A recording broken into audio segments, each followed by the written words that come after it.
Welcome to Sputnik, orbiting the world with me, George Galloway. And me, Gayatri.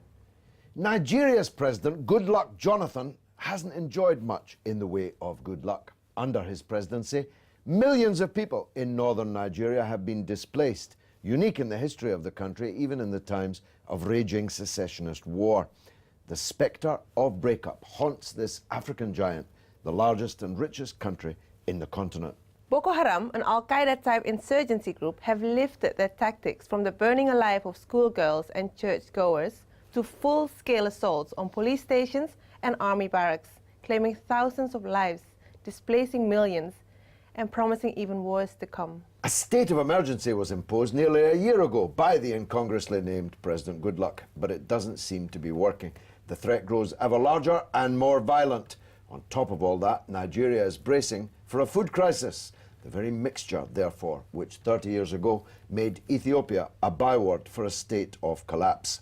Joining us on the Sputnik to discuss a subject largely ignored by the Western media is economist and financial expert Chidi Obihara. Chidi, thanks very much for coming on the Sputnik. Here we have an Al-Qaeda outfit, once thought to be venomous and wicked but small, now effectively creating a state of emergency in Africa's arguably biggest, most important country, and millions of people displaced with a food crisis coming down the line. That all adds up to a bit of a disaster, no? Hello, George. Thank you for having me on your show.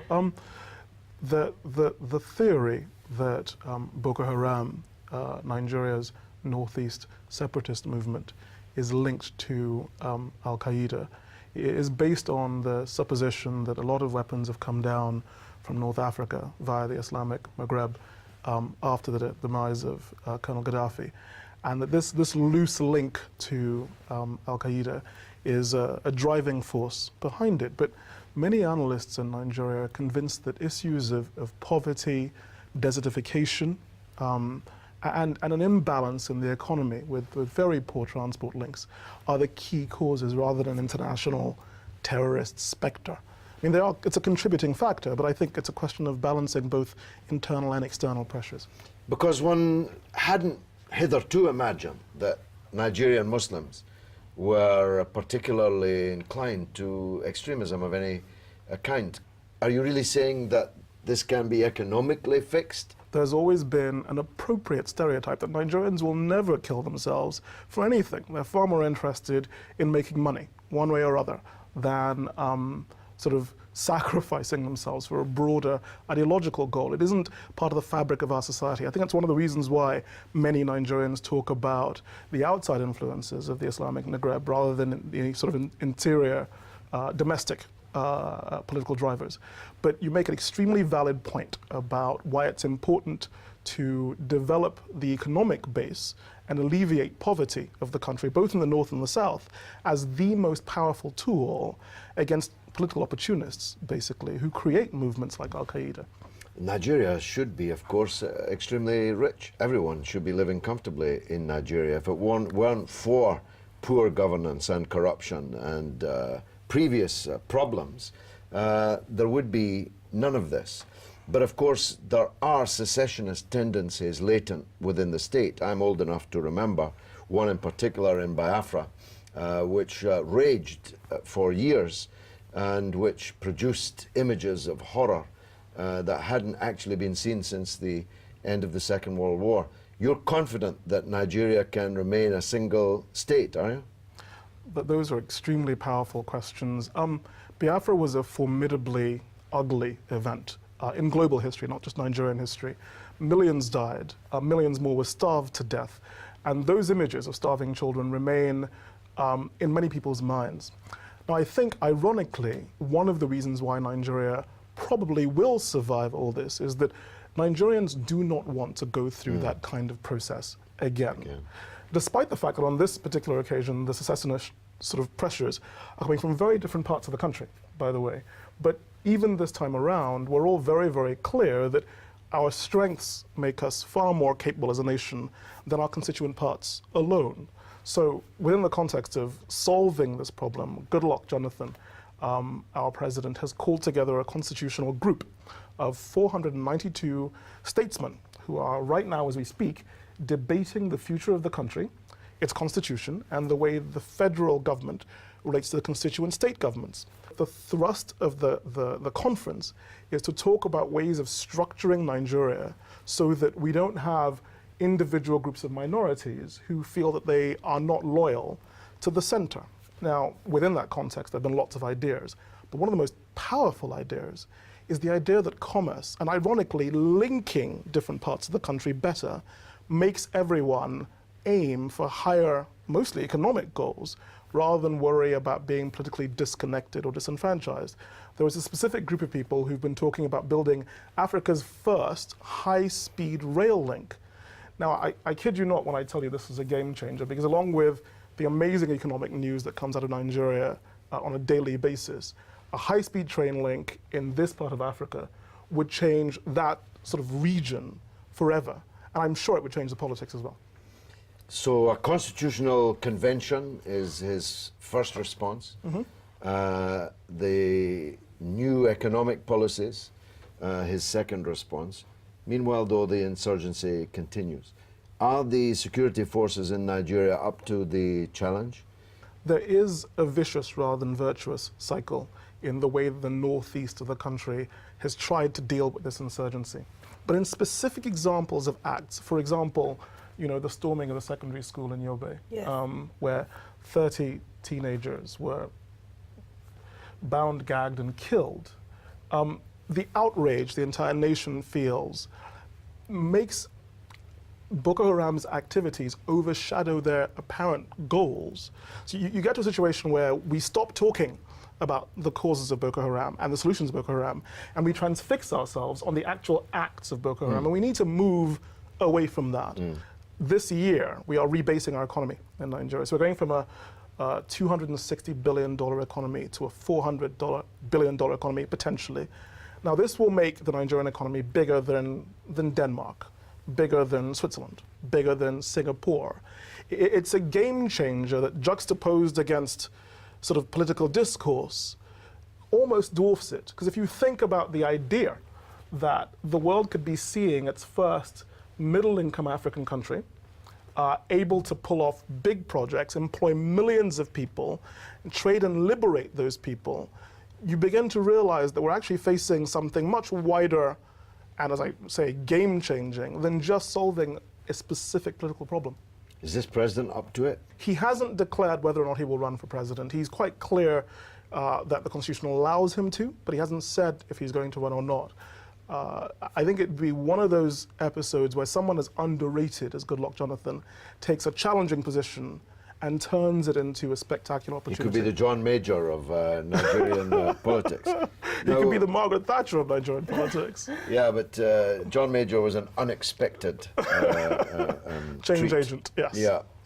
Now, we can't, because there is a danger of a parallel universe in this conversation. I'm with you, by the way, on everything that you have said. But there is a danger of a parallel universe because as all these high-speed rail links are being built and economic and constitutional changes busily being prepared. Even satellites, I believe. Absolutely, yes. In the midst of all that, there's a full-scale war going on. This is not a group of, 25 Red Brigade terrorists in Italy or the Red Army fraction in Germany. This is an army that is causing the displacement, as I said, of millions, has killed thousands, is a real serious challenge to the Nigerian military. What do you know about this Boko Haram, and how do you therefore think we can see them defeated? Again, profound questions. The theories about the formation of Boko Haram revolve around a man called Muhammad Yusuf. Apparently in 2002, he set up this resistance movement that was thought of at the time as being a sort of competition between the Kanuri in Borno and the Hausa in Sokoto. So it was seen as really being a sort of a northern one-upmanship between two powerful, historic caliphates. Now, things changed a lot, though, because in 2007, 2011, the new government, which included Goodluck Jonathan, didn't win a lot of approval in the north as it took over. So there were some politicians in the north who said they were going to make Nigeria ungovernable. Boko Haram is about a local group in the northeast of Nigeria who have an agenda that's focused around bettering the northeast of Nigeria, because they complain about poverty, rightly.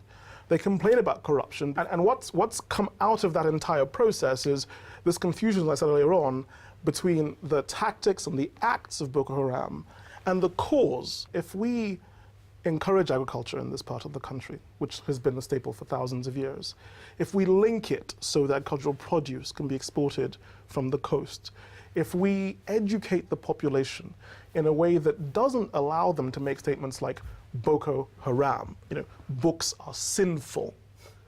If we go through that structural change, try and imagine how impressive a country we could have. Well, I've always felt that Nigeria could and I hope will be a very impressive country indeed. I have no doubt that the issues of poverty globally that cause people to adopt an inappropriate political stance may affect Nigeria, but I'm an optimist.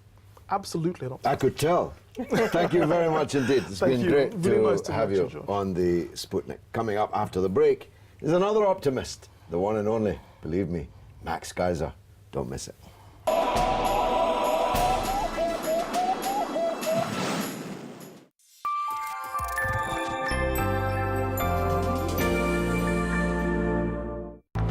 Hey, remember that Coen Brothers movie, No Country for Old Men? How about No Country for Young Men? What's the most you ever lost on a coin toss? What's the most you ever lost on a coin toss? You've been putting it up your whole life. You just didn't know it. Call it. Yeah, baby, call it. You stand to win everything. Call it. A top Treasury official warns that Britain is teetering on the edge of dangerous housing bubble, and prices in London are rising so fast that Prince Charles says there isn't sustainability and risks driving away talented young individuals. In other words, this is no country for young people. Diplomacy led to breakthroughs in Syria and Iran, but it also strained relations between the US and Saudi Arabia. What does the future hold for Washington-Riyadh ties?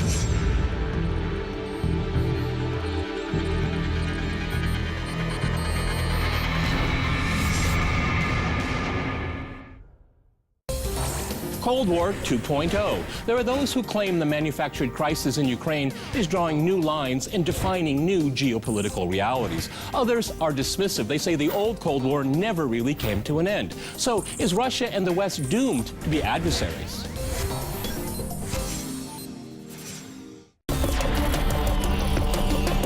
Right from the scene. First-rate news and eye-gripping pictures.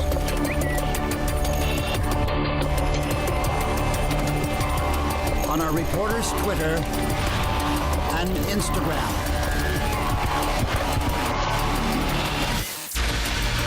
To be in the know, follow us online.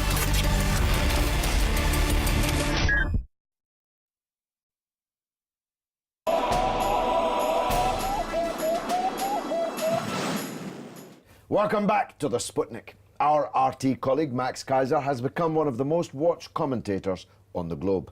The Huffington Post calls him the most dangerous man in financial media. The Independent newspaper calls him America's most outrageous political pundit. And the Daily Dot calls him a sharp, articulate, and narcissistic financial shock jock, punching above his weight. But before all that, Max invented this virtual specialist technology that not only powers the Hollywood Stock Exchange, but also gave us one of the world's first virtual currency, the Hollywood dollar. Now he's in the UK, not only hosting the Kaiser Report, but also launching several new companies, including the crowdfunding site StartJoin. Max's effervescence is not just the result of his unique personality, but an expression of the fact that he's almost literally bursting with ideas about the way things are and about the way things could be. It's a pleasure to welcome him aboard the Sputnik. Max We're Kaiser. actually in outer space? We're in And- outer and space. this is the We're Sputnik, orbiting the we're world. orbiting the There are Earth? no borders visible This is down unbelievable. below us. This is the technology like I would never have imagined it. And of course, the Soviet Union beat your country into Yuri, space. Yuri Gagarin. Gagarin. I was in Fife 2 days ago, where there's still a street called Yuri Gagarin. Who's the first on the Way. moon, George? First on the moon. Yeah, allegedly. Allegedly. Although some people say it was a Hollywood film set or it was in the Arizona desert. But we'll not be distracted. I want to start. You came from a country, the United States, where if you fall down sick in the street, the doctor feels for your wallet before he feels for your pulse. And now you're here boosting the British National Health Service. Is this a revelation to you? Yeah, the NHS is a jewel, and I am part of the NHS because I live here now. And so the crowdfunding site that I've started called StartJoin, Start a Revolution, Join a Revolution, is putting together some funding for this film, Sell Off, this NHS film. It's a brilliant film. I've seen a rough cut on it. And StartJoin.com, the site, it's a combination, it's a revolutionary combination of crowdfunding plus cryptocurrencies like Bitcoin.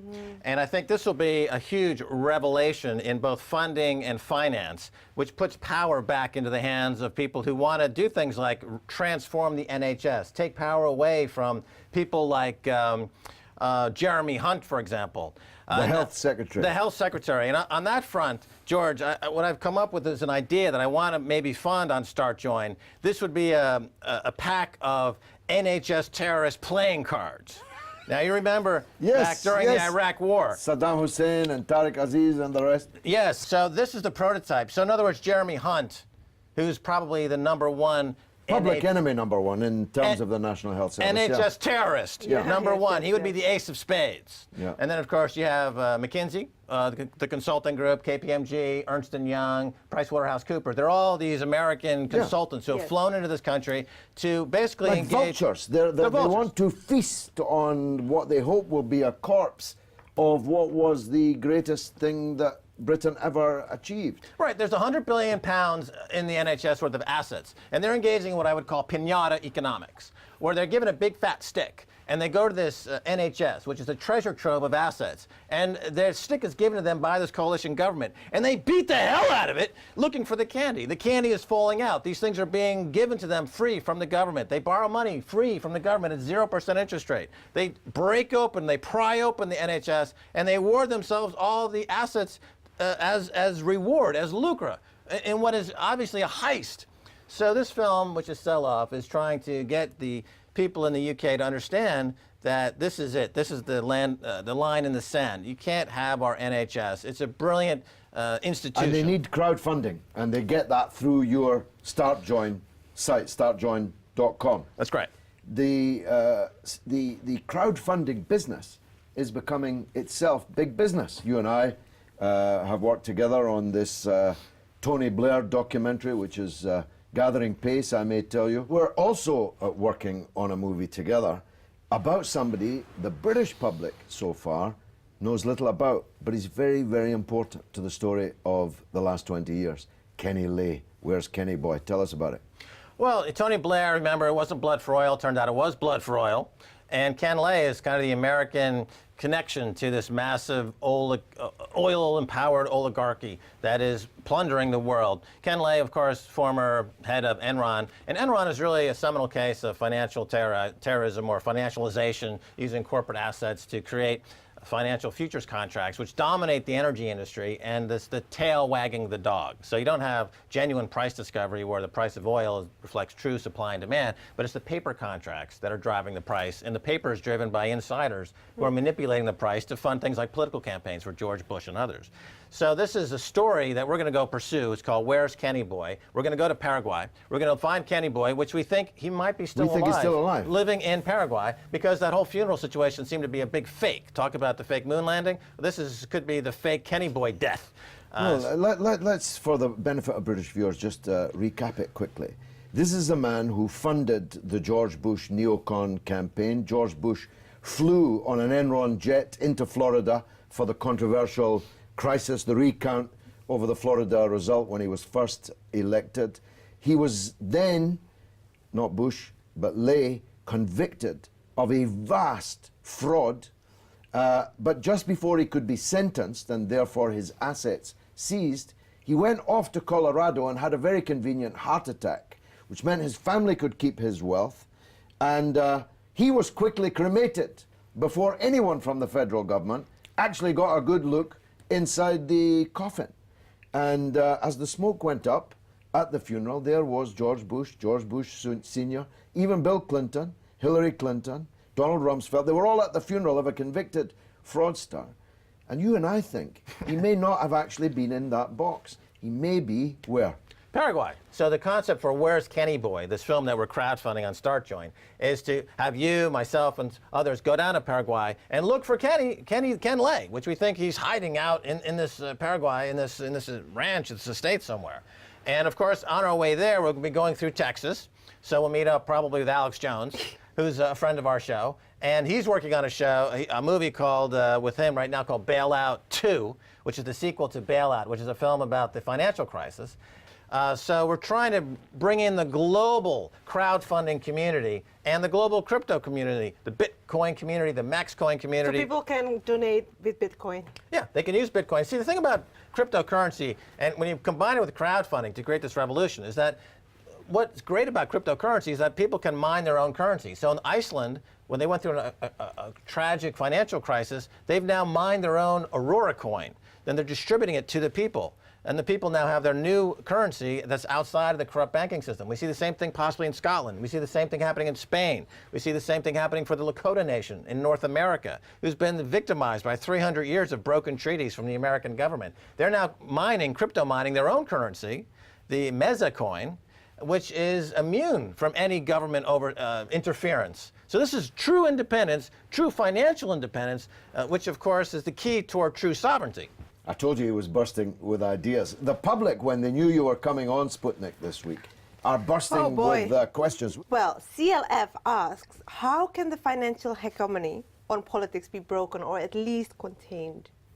Well, I think we are talking about this in terms of combining things like crowdfunding and cryptocurrency. Yeah. And I've already been through something very interesting back in Hollywood. When I created the Hollywood Stock Exchange, it was considered so disruptive to the Hollywood establishment that they went after me in the same way they later went after Aaron Swartz. I literally had to leave Hollywood to save my life because they had people following me, they were pursuing me, because the technology of disrupting the Hollywood model with the Hollywood Stock Exchange was so, they were so frightened by this that they literally were people following me. And this was a means by which the public could pick the winners, yeah? They could, as it were, invest in rising stars and bring about the falling. I created the Hollywood, their own currency. It was like the first virtual currency. It has a patent on that currency.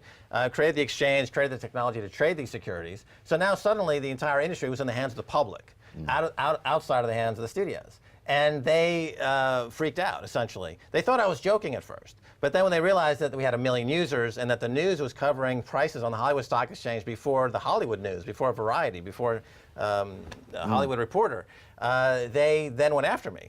More about currency. Rolf Semple asks, does he think, that the Russians and the Chinese will get together and form a new reserve currency? Will the Russians and Chinese form a new reserve currency? I think the more the U.S. Tries to expand the hegemony of the U.S. dollar, the more they're forcing situations like Russia and China to come together and create maybe an asset-backed currency, a gold-backed currency. There's only 3 economies in the world left that are not completely controlled by the U.S. Federal Reserve Bank. That's China, Russia, and Iran. The policy of the U.S. is to double down on all their mistakes in Afghanistan, Iraq, and elsewhere to try to carry forward the bad bet into leveraging a new country. We saw that in Ukraine. They were trying to take their roadshow of financial freakdom into Ukraine. It got rejected.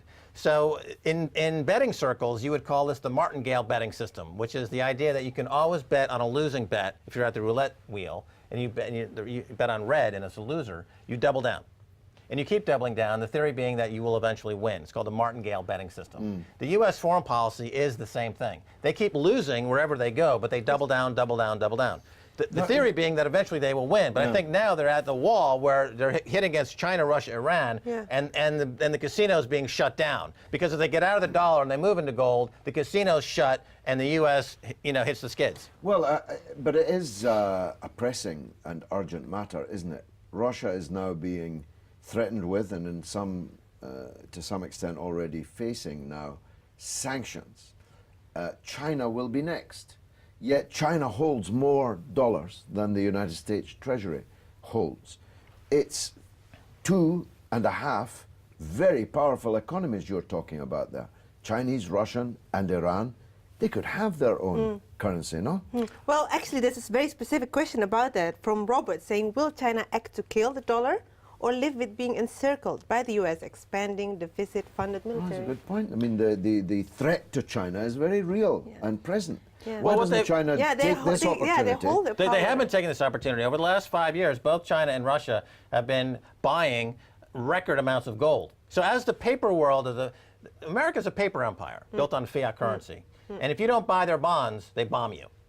So That's America's foreign policy. They're the paper tiger. Right. Yes. If suddenly, paper tiger. if they're going to say we're not going to take that paper anymore, and the world shifts from a paper-backed currency to resource-backed currency or gold-backed currency, then the U.S. is going to be holding a very poor hand in that geopolitical situation. They're going to be holding a pair of twos against Russia, China, Iran. We'll be having 4 aces of gold, and they've been buying gold in record amounts. That's why gold prices have been inching up, for the last 5-10 years. In the last 2 years or 3 years, gold has been subjected to the same kind of market manipulation that I talked about earlier in the show, where the paper price of gold is knocked down with paper futures contracts that they're financed with 0% interest rates. But once that game ends, you see a gap in gold. Gold moves up to $2,000, $3,000, $4,000 an ounce. Suddenly, he who has the most gold is making the rules. That would be China, Russia, and their friend Iran. Del Strain comedian asks, what kind of coffee do you drink? And can it be in UK water supply to liven up the masses? Well, usually I like to take an Arabica bath. So I draw a bath, and I fill my entire bathtub with black With espresso. caffeine. And then I slip into that bath. And sometimes I'll You just sip it. completely underneath the bath. And before I leave the house, I try to drink the entire bath of coffee. And that usually gives me enough energy to get to the studio. Well, that explains a lot and gives our people the answer. Unfortunately, that's all we've got time for this week. You know how to reach us on Twitter at @RT_Sputnik. And on Facebook, you can like us on Sputnik on Russia Today. It's goodbye from me, Gayatri. And from me, George Galloway, it's been marvellous. Bye, y'all.